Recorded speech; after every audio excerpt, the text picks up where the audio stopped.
오늘은 2021년 5월 6일 블룸버그에서 다룬 Where to invest $100,000 in Asia right now 라는 기사를 중심으로 이야기를 해보죠. 코비드-19 이후에 세계 여러 국가의 성장이 어떻게 될지에 투자자들의 관심이 집중되고 있습니다. 특히 최근에는 미국의 빠른 회복과 성장이 보이면서 그 기대감은 더해지고 있는데요. 미국은 2021년 약 6.4% 성장할 것이라고 합니다. 그런데 사실 이건 오늘 우리가 이야기할 앞으로의 아시아 성장에 비하면 아무것도 아닐 수 있습니다. IMF는 2021년 중국이 약 8.4% 성장할 것이라고 예측했습니다. 자, 블룸버그가 5명의 전문 투자가한테 10만 달러의 돈이 있다면 어디에 투자할 것인지 질문했습니다. 어떻게 답했는지 한번 살펴볼까요? 가장 먼저 매튜 퍼시픽 타이거 펀드의 코-매니저인 임복송의 답변입니다. 매튜스는 미국에서 이머징 마켓 투자로 유명한 펀드 회사입니다.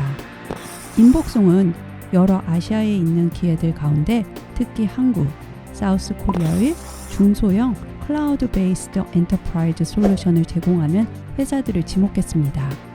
이를 지목하면서 한국과 중국을 포함한 아시아 국가들에서는 다른 선진국과는 달리 IT 시스템의 레거시, 즉 오래전부터 존재했던 없애기도 힘든 것들이 존재하지 않는다는 장점, 엄청난 성장을 하고 있는 온라인 소프트웨어 마켓과 함께 지목했습니다. 반면에 점점 높아지기만 하는 임금 역시 지적했습니다. 만약 중국 IT 섹터에 투자를 하고 싶다면 글로벌 X 차이나 클라우드 컴퓨팅이라는 이름의 ETF를 이용할 수 있습니다. 두 번째는 레일리언트 글로벌 어드바이저의 CIO인 제이슨 호의 의견입니다.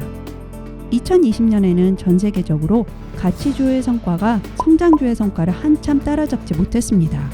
이런 추세는 미국에서 지난 15년간 가치주가 연평균 4.5%라는 큰 수익률로 성장주를 하회하면서 숫자로 증명이 되었죠. 하지만 중국의 경우는 반대였습니다. 가치주가 연평균 2.5% 정도 성장주를 상회했죠. 2021년 역시 중국은 가치주가 아직까지도 더 많은 수익률을 내고 있습니다. 그리고 이 추세는 계속되리라 생각합니다. 특히 중국 중산층의 소득과 소비의 성장과 함께요. 만약 이런 추세에 탑승하고 싶다면 글로벌 X 차이나 컨슈머 브랜드 ETF가 좋은 후보지가 될 수 있습니다. 트루비컨 앤 제로와 CIO인 니킬 카마트는 전반적인 인디아 주식시장의 성장 가능성을 지적했습니다.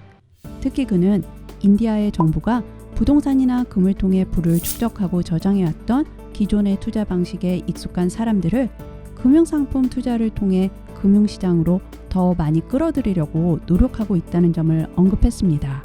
13억 인구 중 오직 1.3%만이 금융시장에 있다는 점을 생각해보면 앞으로 인도의 성장은 엄청날 것으로 기대됩니다. 블룸버그는 니프티 인디아 파이낸셜 ETF와 같은 ETF를 통한 투자를 예시로 들었습니다. RBC 웰스 매니지먼트 포트폴리오 매니저인 토탓 와이는 서스텍이라고 불리는 그린텍, 푸드, 그리고 에그리텍, 핀텍, 헬스텍, 스마트시티를 언급합니다. 특히 중국 정부는 2060년까지 탄소 중립을 선언했습니다. 그리고 앞으로 15조 달러에 달하는 돈을 태양열, 풍력, 그리고 전기차의 분야에 투자하겠다고 발표한 상태입니다. 이런 상황과 중국 경제의 전반적인 성장을 생각할 때 차이나 A쉐어에 대한 희망적인 판단을 유지할 수밖에 없습니다. 크레인쉐어 MSCI 차이나 클린 테크놀로지 인덱스 ETF와 비슷한 ETF를 통해 비슷한 투자를 해볼 수 있습니다. 앞으로 세계 여러 국가의 성장이 어떤 분야에서 어떻게 이루어질지 전문 투자자들의 생각을 엿볼 수 있는 기회였습니다. 이는 특정 투자 상품에 대한 권유가 아니며 개인 투자자들에게 투자의 방향을 보여주는 기사라는 점을 다시 한번 밝힙니다.